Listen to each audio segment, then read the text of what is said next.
चलें, तो मैं ये बता रहा था कि आज की क्लास में हम डिस्कस करेंगे आइट्रेशन स्टेटमेंट्स को। तो आइट्रेशन स्टेटमेंट्स ऐसी स्टेटमेंट्स होती हैं जो हम चाह रहे होते हैं कि बार बार एग्जीक्यूट हों। दो तरह की आइट्रेशन स्टेटमेंट्स पाइथन के अंदर हम इस्तेमाल करते हैं, एक व्हाइल है और एक फॉर है। तो व्हाइल लूप क्या है? व्हाइल लूप बेसिकली ये है डेफिनेशन पॉइंट ऑफ व्यू से कि आप कहेंगे कि repeat until a condition becomes false, यानी आपके पास कुछ स्टेटमेंट्स हैं और उनको आप बार बार रिपीट करवाएंगे और उस वक्त तक करवाएंगे जब तक कि कोई कंडीशन पहले से जो आपने डिफाइन कर रखी है वो फॉल्स ना हो जाए। मिसाल के तौर पे suppose we have a countdown, ठीक है, तो काउंट डाउन ले लेते हैं। सपोज मैंने 5 कह दिया, काउंट डाउन वेरिएबल ले लिया एक। उसके बाद मैं यहाँ पे लिखूंगा वाइल और फिर मैं लिख रहा हूँ जनाब काउंट डाउन ग्रेटर देन 0। अब ये कंडीशन है, while count down is greater than 0। उस वक्त तक मैं कुछ करवाना चाहता हूँ, जैसे मैंने प्रिंट करवा दिया कि भाई लॉन्चिंग इन, और फिर हमने यहाँ कॉमा करके काउंट डाउन लिख दिया।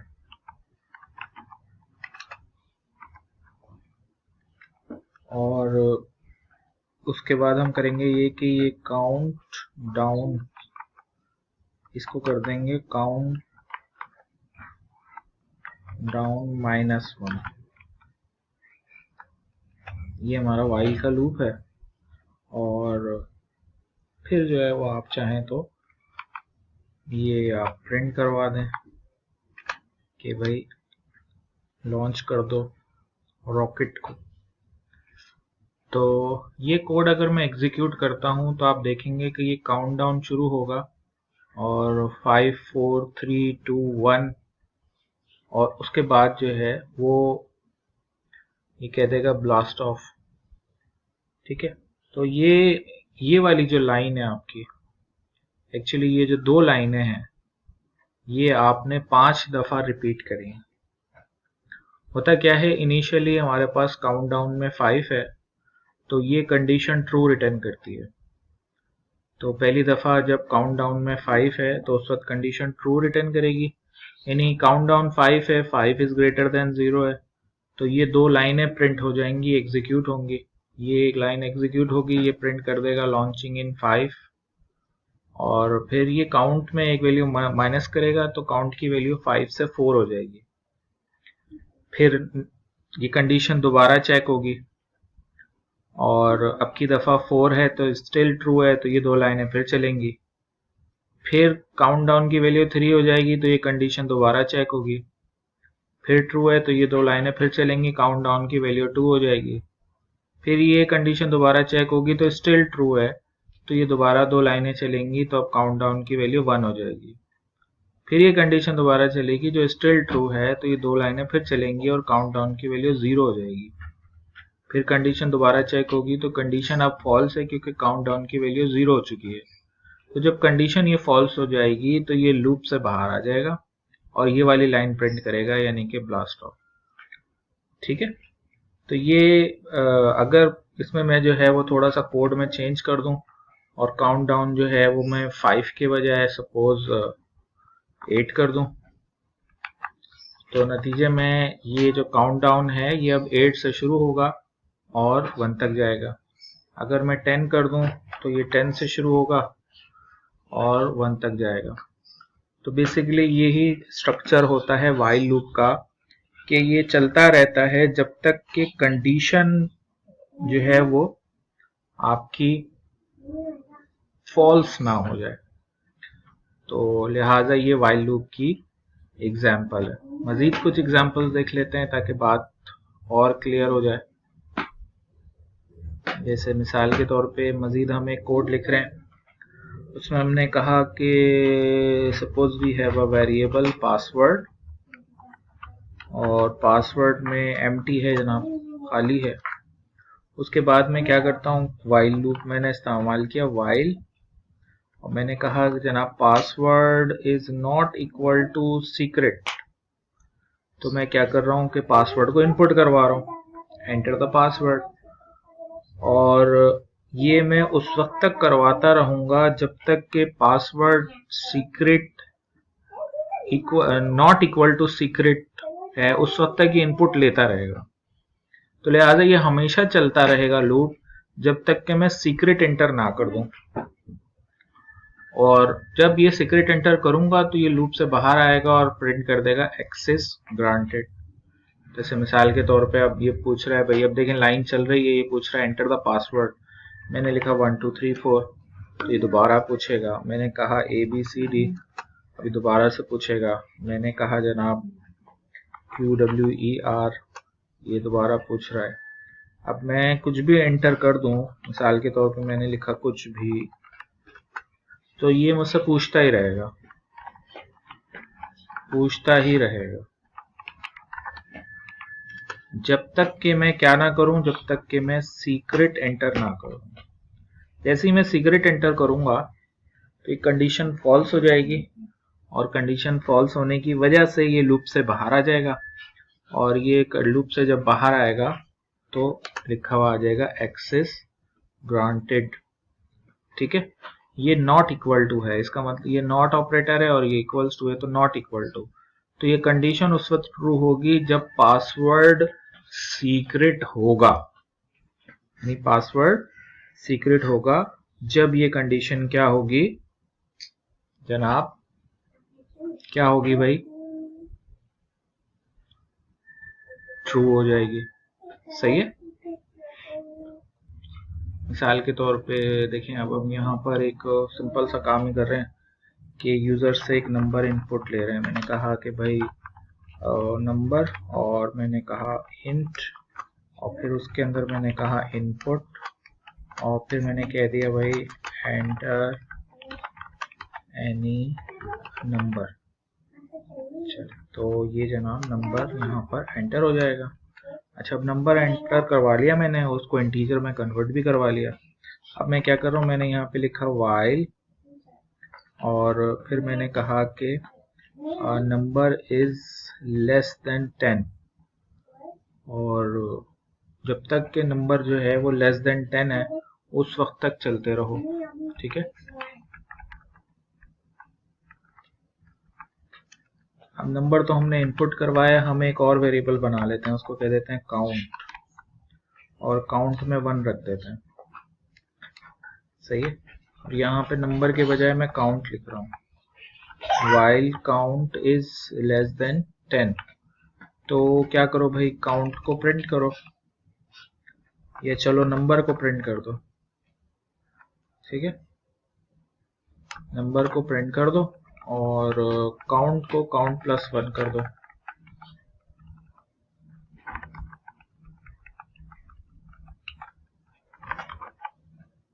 तो अभी अगर आप इस कोड को रन करेंगे, सपोज मैं यहाँ पर 2 एंटर कर देता हूँ, तो ये क्या करेगा कि 2 को 10 टाइम्स प्रिंट कर देगा।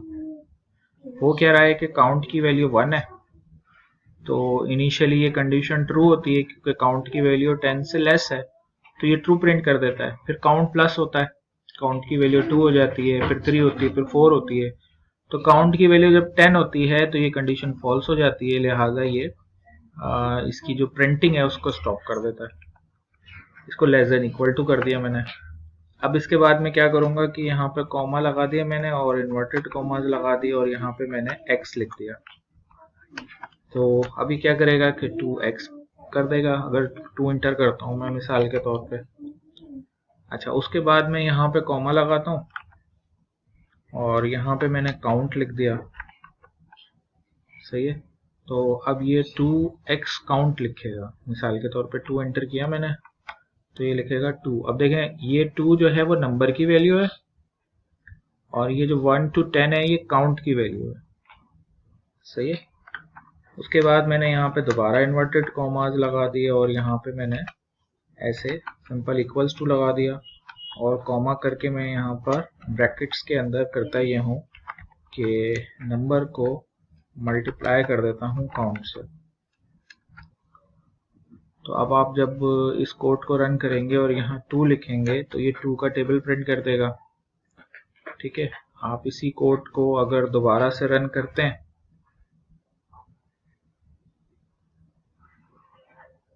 जैसे मैं इसी कोड को दोबारा से रन कर देता हूँ और अब मैंने 22 लिख दिया तो ये 22 का टेबल प्रिंट कर देगा। और अगर मैं यहाँ पर दोबारा से इस कोड को रन करता हूँ और 222 लिख देता हूँ तो ये 222 का टेबल प्रिंट कर देगा। समझ में आ रही मेरी बात? इस कोड में कोई कंफ्यूजन तो नहीं है भाई किसी को? वो है फॉर लूप। ठीक है, फॉर लूप क्या है? फॉर लूप बेसिकली ये है कि इसको हम कहेंगे डेफिनेशन पॉइंट ऑफ व्यू से कि repeat for a fix number. सही है, fix number of times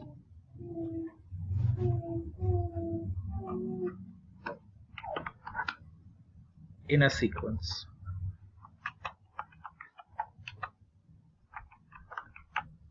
That is a for loop.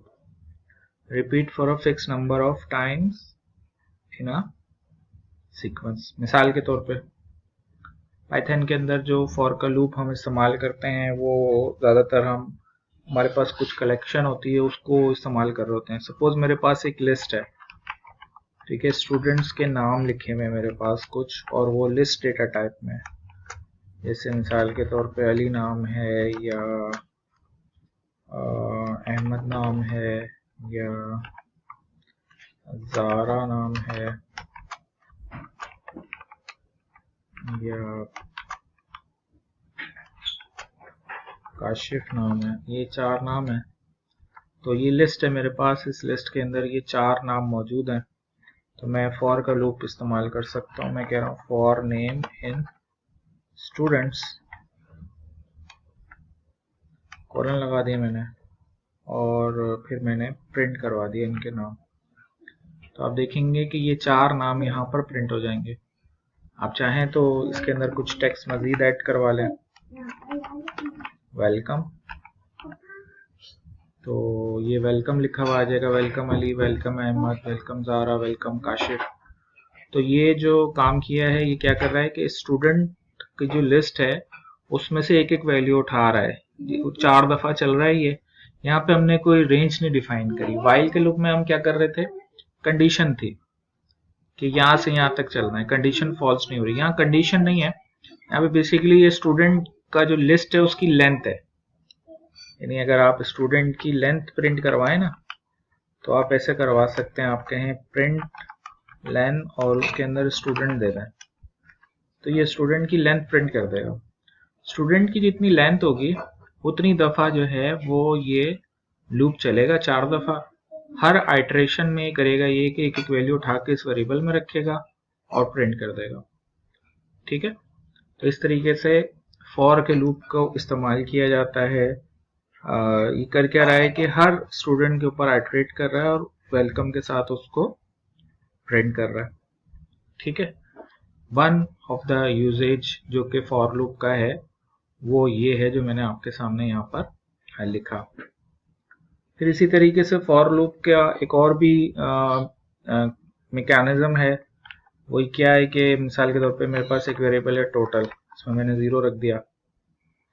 ठीक है, फिर उसके बाद मैं कह रहा हूँ फॉर आई इन और फिर मैंने कहा रेंज। अच्छा, रेंज में सपोज मैं कह देता हूँ 6, सही है। और 6 करने के बाद मैंने जो है कोलन लगा दिया और फिर मैंने क्या किया कि मैंने लिखा total equals to total plus 1 और फिर मैं टोटल को प्रिंट भी करवा देता हूँ। सही है, तो ये कुछ वाइल लूप, हाँ ठीक है। तो अब बेसिकली क्या होगा, for I in range total equals to total plus I. तो अब अगर आप इसको रन करेंगे तो आप देखेंगे कि ये रिजल्ट कुछ इस किस्म का आ रहा है आपके पास। यानी ये कि पहली बात तो ये कि ये लूप चलेगा 6 टाइम्स। कितनी दफा चलेगा? 6 टाइम्स। सही है। और क्योंकि रेंज 6 मैंने लिखा हुआ है। अच्छा, फिर ये क्या करता है कि हर दफा आई के अंदर ना एक वैल्यू आएगी, और इनिशियली वो जो वैल्यू होगी वो 0 होगी। तो ये 0 जो है ना, या चलें इसको अगर आप समझना चाहें तो इसमें हम जो है ना वो वैल्यू ऑफ आई भी प्रिंट करवाते हैं कि भाई वैल्यू ऑफ आई क्या है, और फिर टोटल की वैल्यू को प्रिंट करवा देते हैं। ठीक है, ऐसे करवा लेते हैं।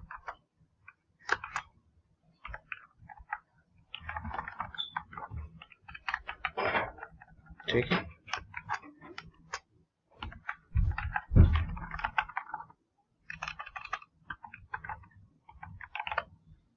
तो अब जब आप इसको रन करेंगे तो देखें आई की वैल्यू इनिशियली 0 है। इनिशियली 0 है, तो फिर ये 0 मल्टीप्लाई होगा 0, 0 प्लस होगा 0 से, तो टोटल में 0 आ जाएगा। लिहाजा आपके पास यहाँ पर 0 प्रिंट हो रहा है। ठीक है, value of total is 0। Next time क्या होगा कि आई की वैल्यू 1 हो जाएगी, 0 से क्या हो जाएगी? 1 हो जाएगी। तो फिर ये 1 प्लस 0 होगा, तो टोटल की वैल्यू कितनी हो जाएगी? 1 हो जाएगी। तो लिहाजा यहाँ पर 1 आ गया। ठीक है, फिर आई की वैल्यू 2 होगी, तो 1 प्लस 2 टोटल की वैल्यू 3 हो जाएगी।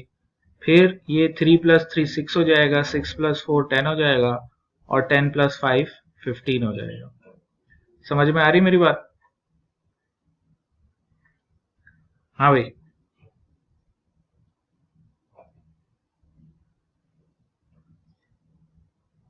क्लियर है क्या किया हमने यहाँ? तो ये पहला जो इसका वेरिएंट है उसमें आपने सिर्फ 10 दे दिया, तो ये 0 to 9 जाएगा। दूसरा वेरिएंट आपने पहली वैल्यू दे दी, तो स्टार्टिंग अब ये 5 से करेगा। इसका जो आउटपुट आएगा वो 5 से शुरू करके 10 तक जाएगा। तीसरे वेरिएंट में आप ये अगर इस तरह 3 वैल्यूज दे देंगे तो 3 से शुरू करेगा 20 तक जाएगा और 3 स्टेप्स करेगा। तो ये चीज यहाँ पर भी ऐसे ही है कि अब ये 0 to 5 तक जा रहा है। ठीक है, तो 0 to 5 तक जा रहा है, और हर दफा आई की वैल्यू प्रिंट करने के साथ साथ आई को टोटल में ऐड कर रहा है, और टोटल की जो वैल्यू है वो हर दफा ऐड होगी तो वो इंक्रीज होती चली जाएगी, क्योंकि टोटल मैंने ऊपर डिफाइन किया है। अब इसमें एक जो है ना वो इंटरेस्टिंग चीज आप ये समझ लें कि व्हाट इफ मैं टोटल जो है वो यहां बनाने। जी,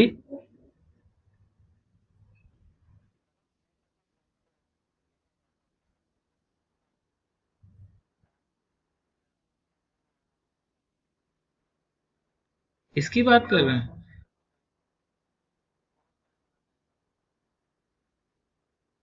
0 1 2 3 किसकी बात कर रहे हैं? इसकी बात कर रहे हैं?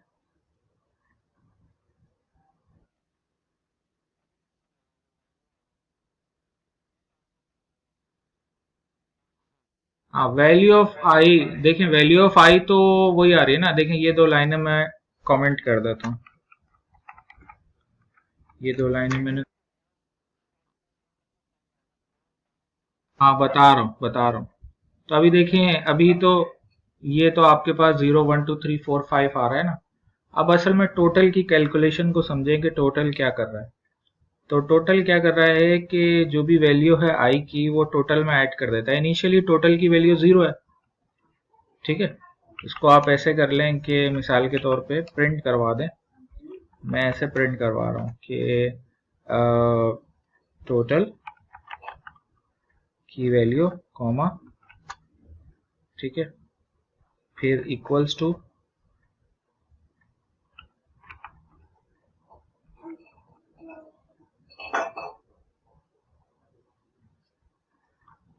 और फिर मैंने दोबारा कॉमा किया, फिर टोटल, और फिर मैंने कॉमा किया, प्लस लगा दिया, फिर कॉमा करके आई कर दिया। तो जस्ट फॉर अंडरस्टैंडिंग ये काम हमने किया। तो अभी आप देखें हो क्या रहा है कि इनिशियली y की वैल्यू कितनी थी, i की वैल्यू 0 थी, तो i की वैल्यू भी 0 है, टोटल की वैल्यू भी 0 है, तो 0 प्लस 0 टोटल में चला जाएगा तो टोटल की वैल्यू 0 हो जाएगी। फिर i की वैल्यू 1 हो गई, तो फिर 1 i की वैल्यू है और टोटल की वैल्यू 0 है, तो 1 प्लस 0 हमारे पास 1 हो जाएगा जो कि टोटल के अंदर चला जाएगा। ठीक है, और इसको चले हटा दें, कंफ्यूजन क्रिएट करेगा। इसको आप कर दें ऐसा। उसके बाद i की वैल्यू 2 हो गई, वैल्यू ऑफ i 2 हो गई, तो ये 2 और टोटल की वैल्यू 1 3 हो गया, तो टोटल की वैल्यू 3 हो जाएगी। सही है। उसके बाद i की वैल्यू 3 हो गई, तो 3 प्लस i की वैल्यू 3 है, टोटल की वैल्यू भी 3 है, 3 प्लस 3 6, तो टोटल की वैल्यू 6 हो जाएगी। फिर i की वैल्यू 4 है, तो ये 4 आ गई i की वैल्यू और टोटल की वैल्यू 6 है, तो 4 प्लस 6 10 हो गया। उसके बाद i की वैल्यू 5 हो गई, तो 5 i की वैल्यू है, 10 टोटल की वैल्यू है, तो 10 प्लस 5 15 हो गया। तो एट दी एंड टोटल की वैल्यू आपको 15 नजर आ रही है। यहाँ पर नहीं समझ आ रहा तो दफा करें, जरूरी नहीं है कि हर बात समझ में आए। आप ये बताएं, रेंज समझ में आ गया आपको? आ गया, चलें अच्छी बात है। तो अब इसके अंदर जो है वो मजीद इसके अंदर आप ये कर सकते हैं कि थोड़ा सा कोड में चेंज कर दें, और बजाय इसके कि टोटल आप यहाँ लिखें, टोटल आप इस लूप के अंदर ही डिफाइन करें ऐसे करके। ठीक है, तो अब उससे क्या होगा कि हर दफा टोटल की वैल्यू 0 से इनिशियलाइज हो रही है, तो आप कुछ भी टोटल में रखेंगे वो 0 ही हो जाएगा नेक्स्ट टाइम, नेक्स्ट आइट्रेशन में। तो टोटल 5 ही रहेगा, टोटल हमेशा 0 रहेगा और एट दी एंड टोटल की वैल्यू 5 होगी। तो ये जरा इस तरह का जो वेरिएबल होता है जिसमें हम सम करना चाह रहे होते हैं या कुछ और करना चाह रहे होते हैं, तो उसमें जो है वो हम करते क्या हैं, हम करते ये हैं कि एक अलग से वेरिएबल बना लेते हैं और उसको इस्तेमाल करते हैं। अब जैसे इसको हम एक एग्जांपल से समझते हैं। एग्जांपल क्या है हमारे पास, मिसाल के तौर पे मैं जो है वो सबसे पहले काम ही कर रहा हूँ कि मैंने यहाँ पर लिखा नेम, और फिर मैंने कहा इनपुट, और मैंने कहा एंटर योर नेम। तो उसने क्या किया भाई, नेम प्रिंट कर दिया। आप नाम इनपुट लेंगे, नाम आ जाएगा नेम वेरिएबल में।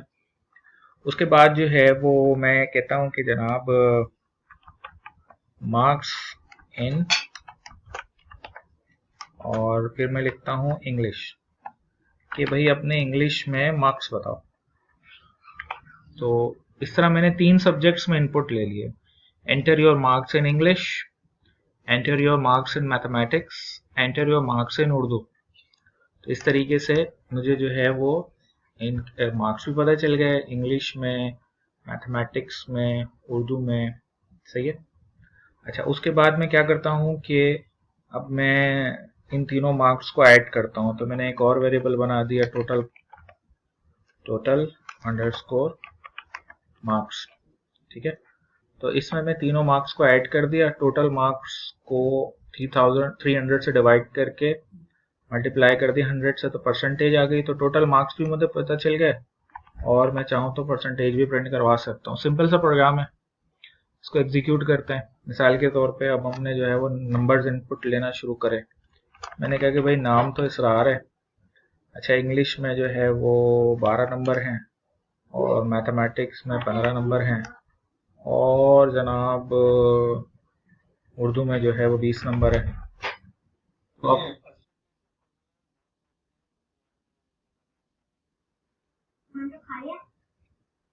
एक ही बात है यार, मार्क्स ऑब्टेन टोटल मार्क्स ही है ना, ये ऑब्टेन मार्क्स ही है ना।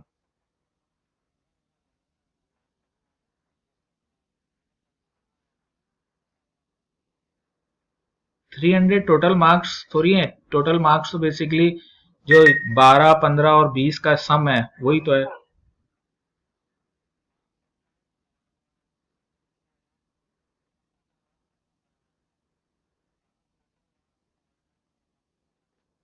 एक ही बात है, आप जो कह रहे हैं वही कर रहा हूं मैं। ठीक है, तो ये परसेंटेज कितनी आ गई, 15.6666। सही है। तो लिहाजा अब आप देखें कि ये हमने कैलकुलेट कर लिया फॉर 1 स्टूडेंट। ठीक है, ये एक्चुअली ये जो है ना ये ऑब्टेन मार्क्स है, ये ऑब्टेन्ड मार्क्स है। अरे भाई ये लो बस, ठीक है, आप जीत गए मैं हार गया, सही है। तो इसको हम कह देते हैं ऑब्टेन्ड मार्क्स। तो लिहाजा जब इसको हम एग्जीक्यूट करेंगे, मिसाल के तौर पे अब मैं दूसरे नंबर लिख देता हूँ 85 और 95 और 65। ठीक है, चले नाम में ही मैंने जो है ना वो अब 85 नाम है, ऑब्टेन मार्क्स 256 है, परसेंटेज जो है वो 85.33 आ रही है। तो अब ये काम मैंने क्या किया है, ये मैंने जो है वो एक स्टूडेंट को जो है वो इस तरीके से मैं इसको कैलकुलेट करके बता रहा हूँ। अब आप ये कर सकते हैं कि इसको जो है वो एक वाइल लूप में रख लें। ठीक है, और वो आप कैसे करेंगे, आप इस तरीके से कर सकते हैं कि आपने बना ली कमांड नाम का एक वेरिएबल बना लिया और उसमें बाय डिफ़ॉल्ट एम्प्टी रख दिया और कंडीशन आपने लगा दी while command is not equal to quit, केवल जब तक कमांड जो है वो क्विट ना है, या इसको कह लें आप कमांड जो है वो एग्जिट नहीं है। जब तक वो एग्जिट नहीं है तो ये सारा जो कोड हमने लिखा था हम इसको वाइल लूप का पार्ट कर देते हैं। ठीक है, और अब ये उस हद तक चलता रहेगा जब तक कि कमांड जो है वो एग्जिट नहीं होगी, और कमांड को एट दी एंड हम जो है वो इनपुट ले लेते हैं दोबारा से। तो अब क्या होगा कि ये वाला जो कोड है हमारा, ये एग्जीक्यूट होता रहेगा जब तक कि हम एग्जिट नहीं लिखेंगे। ठीक है, तो अब जब एग्जीक्यूट करते हैं, मिसाल के तौर पे नाम हमने दे दिया भाई इसरार, कहाँ हमने इंग्लिश में मार्क्स बता दिए, मैथमेटिक्स में बता दिए और उर्दू में बता दिए। तो ये हमारे पास आ गया कि भाई ये इसरार साहब के इतने मार्क्स हैं, इतनी परसेंटेज है। अब आप कमांड एंटर करें, अगर मैंने ए कमांड एंटर कर दी तो अब ये दोबारा से पूछना शुरू हो जाएगा। जैसे मैंने कहा वसीम के इंग्लिश में मार्क्स, वसीम के मैथमेटिक्स में मार्क्स, वसीम के उर्दू में मार्क्स, तो अब ये वसीम का रिजल्ट आ गया। अब अगर मैं यहाँ पर जो है वो एग्जिट नहीं लिखता तो ये फिर पूछना शुरू हो जाएगा। अब मैंने नसीम लिख दिया, नसीम के मार्क्स बता दिए। तो अब ये चलता रहेगा उस वक्त तक जब तक कि मैं यहाँ पर जो ये कमांड है यहाँ पे क्या ना लिख दूं, एग्जिट ना लिख दूं। ये बार बार मुझसे पूछता रहेगा। अब देखिए मैंने एग्जिट लिख दिया तो ये जनाब एग्जिट हो गया, अब ये मजीद मुझसे नहीं पूछ रहा। ठीक है, तो बेसिकली आप इस तरीके से बाय यूजिंग लूप कुछ कोड को कंटिन्यूसली चाहें तो एग्जीक्यूट करवा सकते हैं। सही है, एक कॉन्सेप्ट आता है हमारे पास लूप्स के अंदर, और वो कॉन्सेप्ट कहलाता है ब्रेक का। ठीक है, तो ब्रेक का क्या कॉन्सेप्ट है, मिसाल के तौर पे सपोज मेरे पास कुछ नंबर्स हैं और मैं क्या करता हूँ कि मैंने कहा कि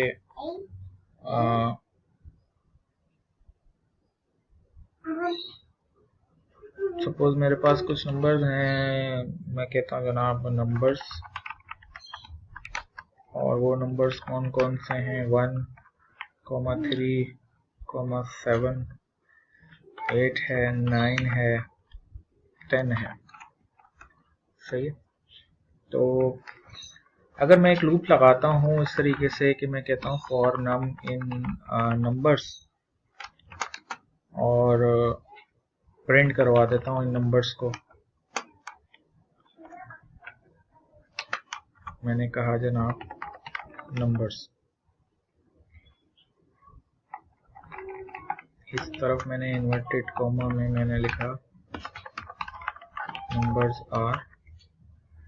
तो ये बार बार जो है ये 1, 3 बार बार ये नंबर्स को प्रिंट कर देगा। ठीक है, नंबर्स तो सारे हैं, और अगर मैंने NUM लिख दिया तो फिर ये 1 3 7 8 9 और 10 को प्रिंट कर देगा। ठीक है, अब इसके अंदर हम करते ये हैं कि फॉर के लूप के अंदर थोड़ा सा काम ही करते हैं कि यहाँ पर एक कंडीशन लगा देते हैं। हम कहते हैं if number mod 2 equals to 0। Number mod 2 करने से कौन सा नंबर मिलेगा हमें? ये कंडीशन किसके लिए ट्रू होगी भाई? ये कंडीशन किसके लिए ट्रू होगी? किस तरह के नंबर के लिए?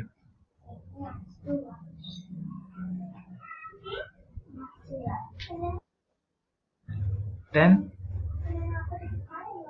ये कंडीशन इवन नंबर के लिए ट्रू होगी। तो इवन नंबर जो है वो हमारे पास इस लिस्ट के अंदर पहला 8 है, तो 8 पे जो है ये कंडीशन ट्रू हो जाएगी। तो हम यहाँ पे लिख देते हैं मिसाल के तौर पे first even number in the list is, और ये नंबर हमने प्रिंट करवा दिया। ठीक है, अच्छा अब ये लाइन तो प्रिंट होगी उस कंडीशन में जब ये कंडीशन ट्रू होगी। ठीक है, आप कोड को अगर आप चलाएंगे तो देखें 2 दफा ये प्रिंट कर रहा है, first even number in the list is 8 और फिर दोबारा प्रिंट कर रहा है first even number in the list is 10, क्योंकि 8 के लिए भी ये कंडीशन ट्रू हो गई और फिर जब ये लूप चला तो 10 के लिए भी जरूर ट्रू हो गई। हालांकि 10 जो है वो पहला इवन नंबर नहीं है इसके अंदर। तो अब हमारी रिक्वायरमेंट ये है कि जब ये लाइन चल जाए, जब ये वाली लाइन चल जाए तो ये लूप खत्म हो जाए, मजीद ना चले, लेकिन ये लाइन चलने के से पहले खत्म ना हो। तो इसके लिए हम यहाँ पर एक कीवर्ड इस्तेमाल करते हैं ब्रेक। ब्रेक कीवर्ड का काम ये होता है कि जब भी ये चलता है तो ये लूप को एंड कर देता है। सही है, यानी अब आप जब इस कोड को चलाएंगे तो आप देखेंगे एक ही दफा लिखा हुआ नजर आएगा first even number is in the list is 8। जब ये लाइन चलेगी तो ये लाइन चलने के बाद जैसे ही ब्रेक एग्जीक्यूट होगा तो ये ब्रेक क्या करेगा, फौरन फॉर के लूप को एंड कर देगा। इसको आप यूं समझ लें कि मिसाल के तौर पर आप कोई फाइल डाउनलोड कर रहे हैं, सही है, अब वो डाउनलोडिंग चल रही है, 50% पे पहुंची है, एकदम से आप कैंसिल कर दें उसे। जब कैंसिल करेंगे ना तो वो जहां तक हुई थी उसके बाद से वो खत्म हो जाएगी। तो ब्रेक का काम यही होता है कि लूप जितना चला हुआ है, जैसे ही ब्रेक चलेगा तो वो फौरन ही लूप को खत्म कर देगा। मेरी बात समझ में आ रही है?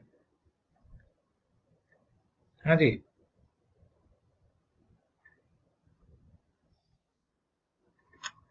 अच्छा इसी तरीके से एक और एग्जांपल हम एक और कीवर्ड हम इस्तेमाल करते हैं, आगे भी इसकी एग्जांपल आएंगी, मैं बताऊंगा। वो है कंटिन्यू। कंटिन्यू डिफरेंट है ब्रेक के एतबार से। कंटिन्यू कीवर्ड ये क्या होता है, मिसाल के तौर पे मैंने कहा फॉर आई इन रेंज और 1,6 कह दिया मैंने, तो 1,6 कहां से कहां तक जाएगा भैया? हाँ, ये 1 से 5 तक जाएगा। अब मैंने कहा num mod 2 is not equal to 0। अगर num mod 2 is not equal to 0 का मतलब है कि वो 1 है, तो 1 आने का मतलब ये कि नंबर ऑड है। ठीक है, या चले आप इसको ऐसे कर लें num mod 2 equals to 0, तो वो इवन होता है। तो अगर नंबर इवन है तो प्रिंट कर दो नंबर को। तो अब ये इवन नंबर्स को प्रिंट करेगा, सही है, इसने इवन नंबर्स को प्रिंट कर दिया। नम कहां से आ गया, आई mod 2, तो इसने 1 से लेके 5 तक जो इवन नंबर थे उनको प्रिंट कर दिया। सही है, इसको चले आप ऐसा कर लें 1 से 10 कर लें, तो 1 से 10 में जो इवन नंबर है वो प्रिंट हो गए। एक तरीका ये है। अच्छा, इसको आप थोड़ा सा ऐसे घुमा के भी लिख सकते हैं इस कोड को, कि यहां पर मैंने लिखा नॉट इक्वल टू 0, जाहिर है नॉट इक्वल टू 0 रिवर्स हो जाएगा, इक्वल्स टू 0 इवन बता रहा है, तो नॉट इक्वल टू 0 फिर ऑड होगा। हम क्या करते हैं कि ऑड में कंटिन्यू एग्जीक्यूट करवा देते हैं, और ये प्रिंट की स्टेटमेंट जो है इसको हम फॉर के लूप का पार्ट कर देते हैं। यानी है कि हम ये कह रहे हैं कि अगर नंबर ऑड है तो उसको स्किप कर दो। कंटिन्यू बेसिकली स्किप होता है, स्किप ऑड। जब कंटिन्यू एग्जीक्यूट होगा ना तो लूप एंड नहीं होता, करंट आइटरेशन एंड हो जाती है और नेक्स्ट आइटरेशन पे चले जाते हैं। तो ऑड नंबर्स के लिए कंटिन्यू चलेगा, इवन के लिए नहीं चलेगा, लिहाजा इवन नंबर प्रिंट हो जाएंगे, आउटपुट सेम आ रहा होगा। इसको आप यूं समझ लें कंटिन्यू को कि मिसाल के तौर पे आप डाउनलोड कर रहे हैं 10-12 फाइल है ना, तो तीसरी फाइल डाउनलोड नहीं हो रही, तो अब वो कह रहा है कि do you want to retry और do you want to skip this file. तो आपने स्किप पे क्लिक कर दिया तो वो तीसरी की डाउनलोडिंग छोड़ के चौथी की डाउनलोडिंग शुरू कर देगा। या जैसे एक फोल्डर से दूसरे फोल्डर में आप कॉपी पेस्ट कर रहे हैं, तो आपने 10 फाइलें कॉपी करी, तो तीसरी फाइल जो है वो यूज में थी, खुली हुई थी, तो वो कह रहा है कि इसको स्किप करना है या दोबारा रिट्राई करना है। तो आप स्किप कर देंगे तो वो करंट चीज को छोड़ के नेक्स्ट पे चला जाएगा। तो कंटिन्यू का काम यही होता है कि किसी आइटरेशन को स्किप करना। समझ में आ रही मेरी बात? सही है। तो ये दो कीवर्ड्स इस्तेमाल होते हैं, एक वाइल होता है और एक डू वाइल होता है। इसको कब किसको कहाँ इस्तेमाल करते हैं, तो वाइल के हवाले से ये समझ लें कि वाइल को हम यूज करते हैं कि इसको आप कह लें you don't know how many times to repeat. जब आपको पता नहीं होता कि कितनी दफा रिपीट करना है तो वाइल लूप इस्तेमाल करते हैं। कंडीशन होती है कि भाई कंडीशन जब तक फॉल्स ना हो चलते रहो। अच्छा, और फॉर का लूप कब इस्तेमाल करते हैं? फॉर का लूप आप इस्तेमाल करते हैं कि you know exactly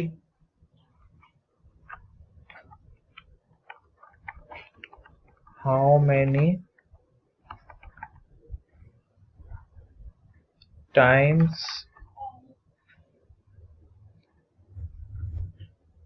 to repeat. सही है। तो ये चीज जरा इंपॉर्टेंट है भाई, कि आपको पता होना चाहिए कि कितनी दफा रिपीट करना है। क्योंकि फॉर जो होता है, जैसे रेंज हम डिफाइन कर रहे हैं, तो रेंज में हमें कोई वैल्यू देनी है, तो हमें पता होना चाहिए कि कितनी दफा रिपीट करना है, तो फिर फॉर का लूप होता है। अगर नहीं पता, हमें बस ये कि चलते रहो जब तक कि ये ना हो जाए, ऐसी सूरत हाल है, तो वहां पे फिर हम जो है वो इस्तेमाल करते हैं क्या, वाइल लूप। ठीक है, समझ में आ रही बात? क्लियर है?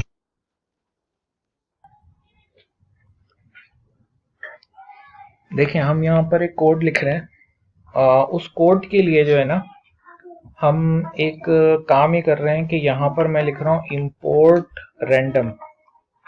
अच्छा, अब ये random क्या चीज है? random इज अ क्लास, ठीक है, एक मॉड्यूल है, उसको हम इस्तेमाल कर रहे हैं, तो इसलिए हमें इंपोर्ट करना पड़ रहा है उसे। फिर देखिए मैं यहाँ पे लिख रहा हूँ सीक्रेट नंबर, सही है, और मैंने कहा जनाब रैंडम, जो ऊपर मैंने इस्तेमाल किया रैंडम डॉट रैंडम इंट 1 से लेके 10 तक एक रैंडम नंबर आपने जो है ना वो इनपुट लेना, तो सीक्रेट नंबर पे एक रैंडम नंबर आ जाएगा 1 से लेके 10 तक। अब हमें नहीं पता वो क्या है, ठीक है, हमसे मुराद के जो इस कोड को एग्जीक्यूट करने वाला है उसको नहीं पता कि सीक्रेट नंबर में क्या है।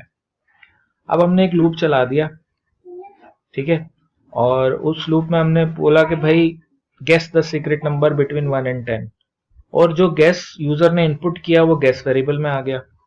अब आप कह रहे हैं कि अगर गेस सीक्रेट नंबर के है तो कॉन्ग्रेचुलेशंस, आपने सही करा और ये आपने लूप को ब्रेक कर दिया। लेकिन अगर ऐसा नहीं है, सही है, तो आप कहेंगे जनाब लॉस, सॉरी इनकरेक्ट गेस। समझ में आ रही बात? तो अब जैसे मिसाल के तौर पे, और जब ये इनकरेक्ट गेस हो तो आप बता भी दें कि करेक्ट आंसर इज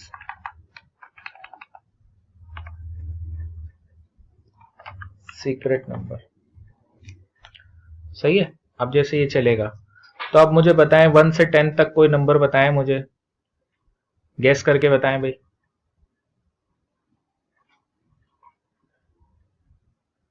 बताएं, मुंह से बोले। टाइप कर दिया मैंने, मुझे नहीं पता कि सही है क्या गलत है। तो देखें उसने कहा इनकरेक्ट। सही है, करेक्ट आंसर क्या था? 2 था। अब फिर इसने एक नंबर गैस कर लिया, अब बताएं भाई, गैस करें।